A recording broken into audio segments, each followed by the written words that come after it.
Namaste everybody, hope you're all doing good. And this video is in response, basically I've had a request of a subscriber to just go into a bit more detail about what the suicide disease is. What is CRPS?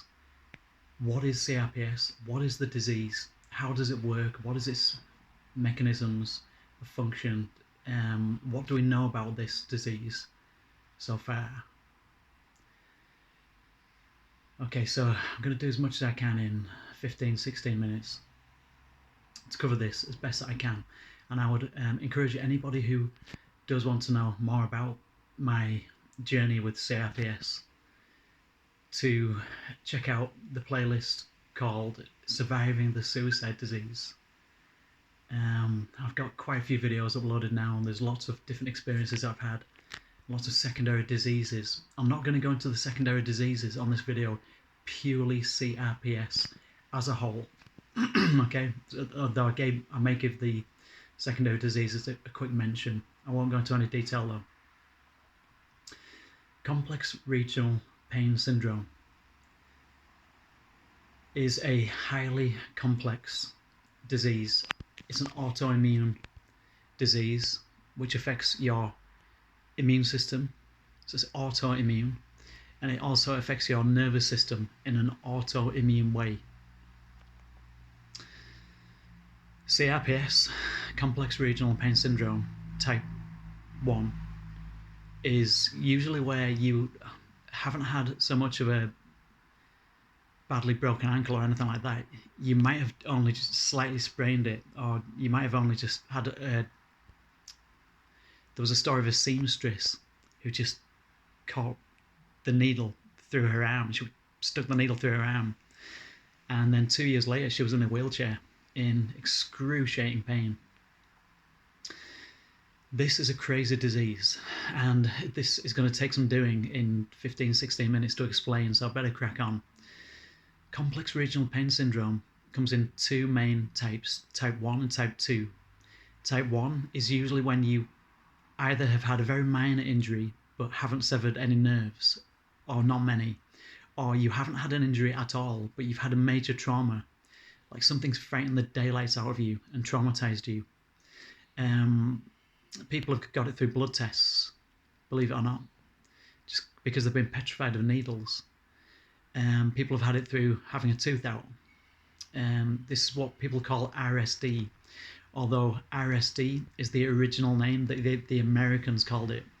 Okay, RSD, reflex sympathetic dystrophy, is the original name for CRPS. They changed the name to CRPS because people weren't remembering the name reflex, sympathetic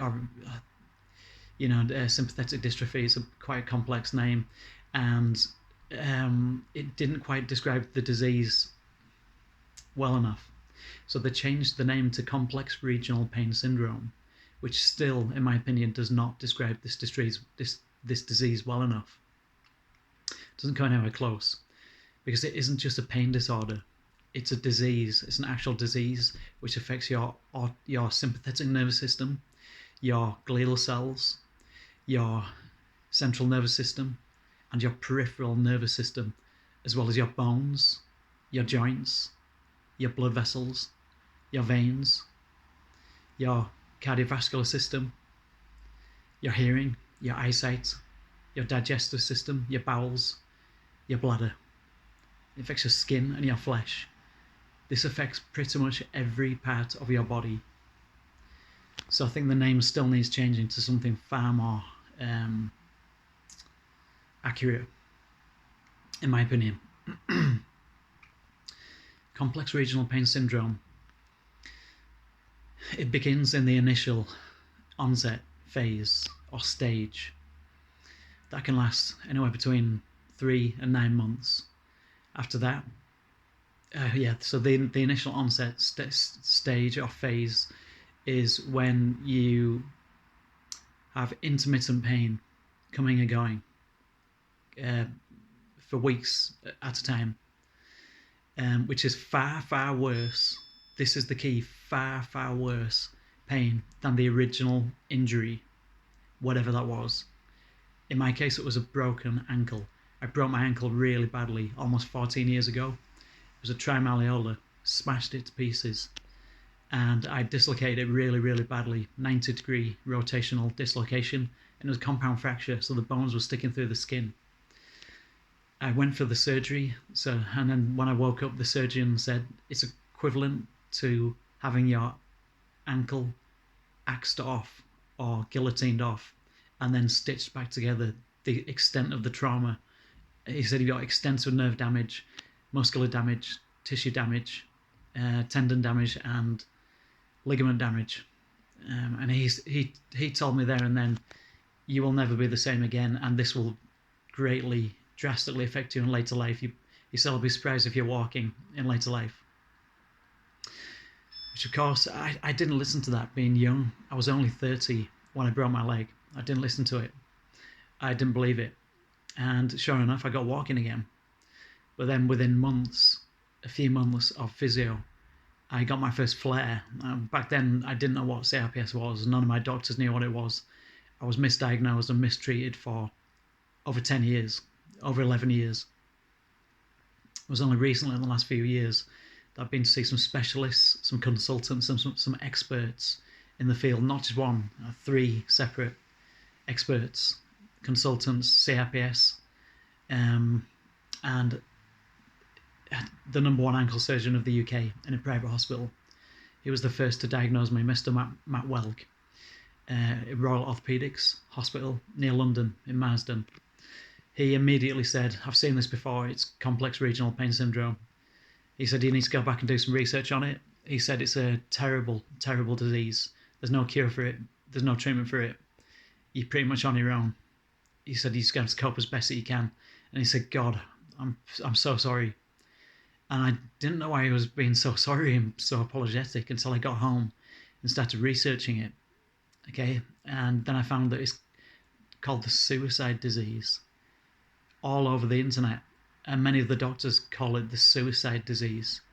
The reason being, there's an extraordinarily high percentage of people who have a CRPS disease who kill themselves, who commit suicide, because the pain is off the scale, off the charts.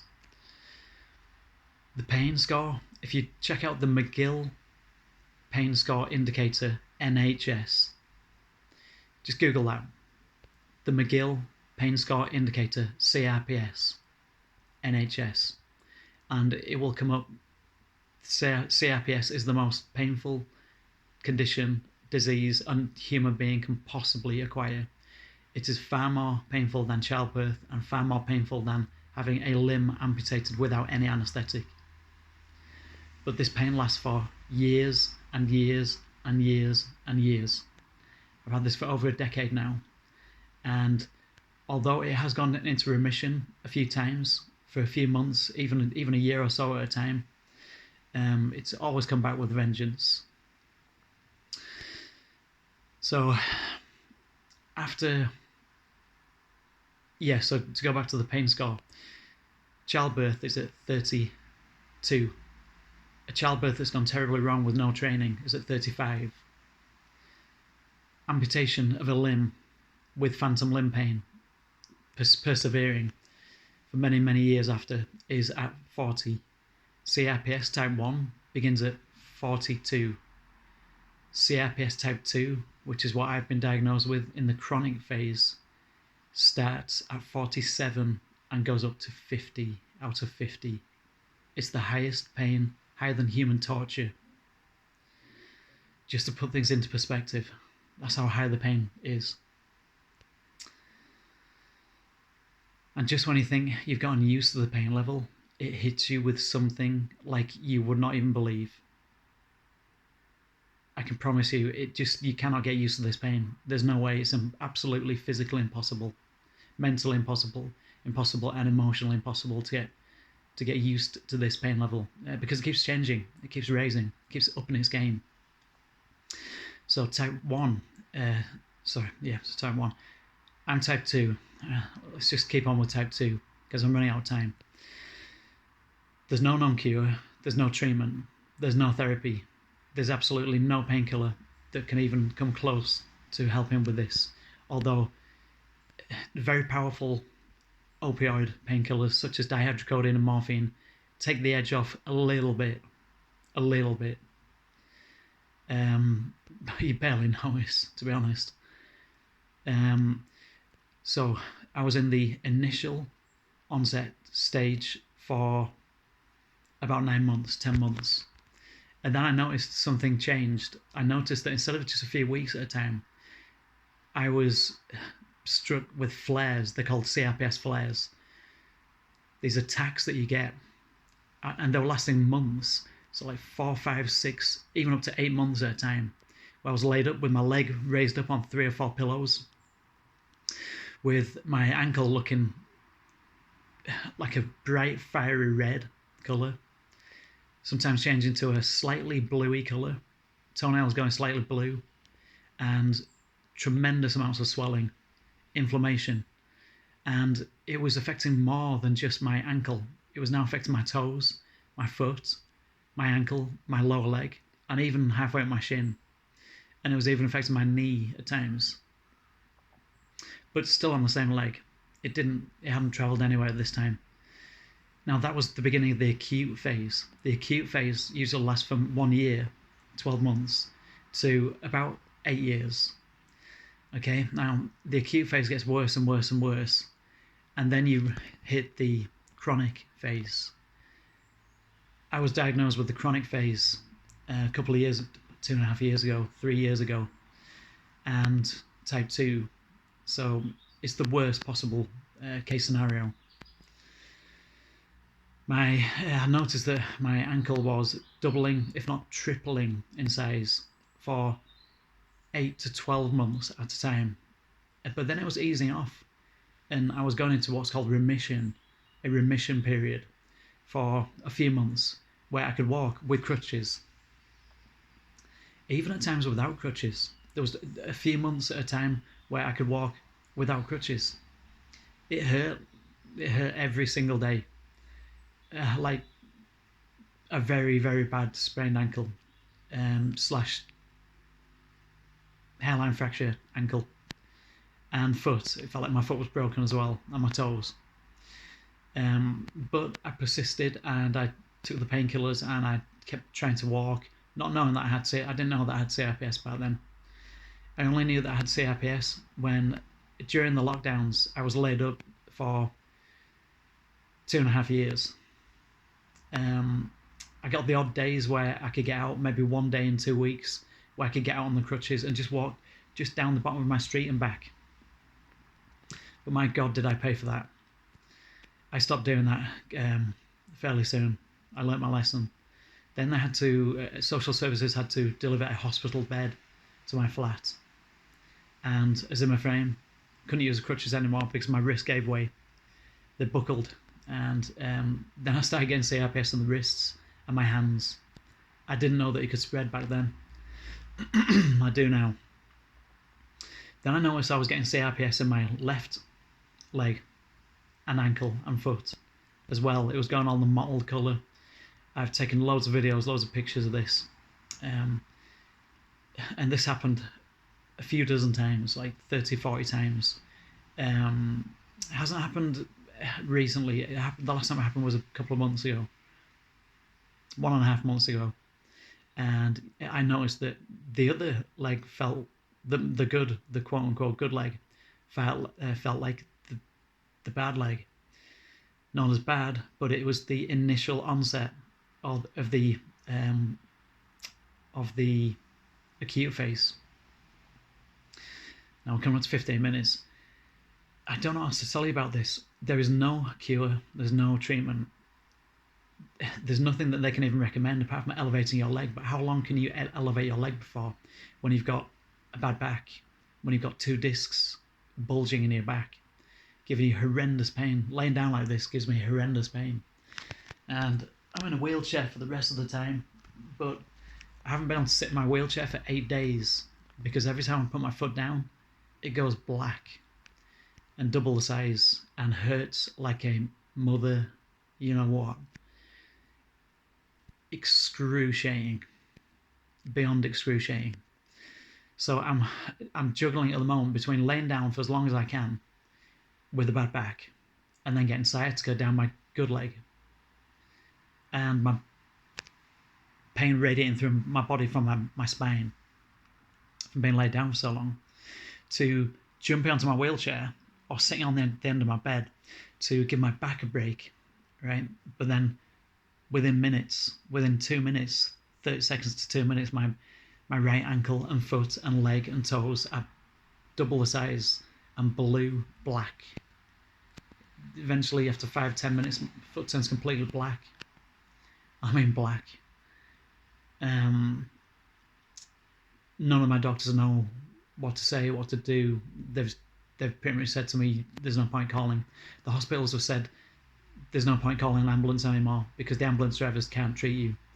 We don't have any pain meds strong enough. Even 8 shots of morphine didn't help last time, and we can't keep overdosing you like this. So that's out of the question now. Gas and air, went through 4 bottles of gas and air, just started vomiting. That isn't an option anymore. The hospital have said, there's no point in you coming back here anymore. You've been back and forwards and back and forwards. We can't give you anything to help you. There's no point in you even coming here. So everybody's told me I'm on my own. My CRPS consultant told me, Andreas Gelbel is a really expert in his field. He said there's absolutely the severity of your CRPS and how long you've had it for and the complications of FND. I won't go into that in this video. It's another nerve disease, autoimmune, functional neurological disorder. Between the two of them, back to back, they're making each other worse. So it's like a domino effect. It's like a bad cycle that I'm in. And unless I can manifest my way out of this, nobody can help me. Nobody can help me. I'm on my own, as I've been repeatedly told for the past 4.5 years. I'm on my own. I hope that fills in the blanks. I hope I've explained that better. Please check out Surviving the Suicide Disease playlist on here, on this channel, and you'll see all of my experiences, all of my videos that I'm uploading. Yeah, and I hope that helps. I hope that, kind of explains CRPS a bit more than I did in the previous videos. Okay, take care. Love and light to all of you. Namaste.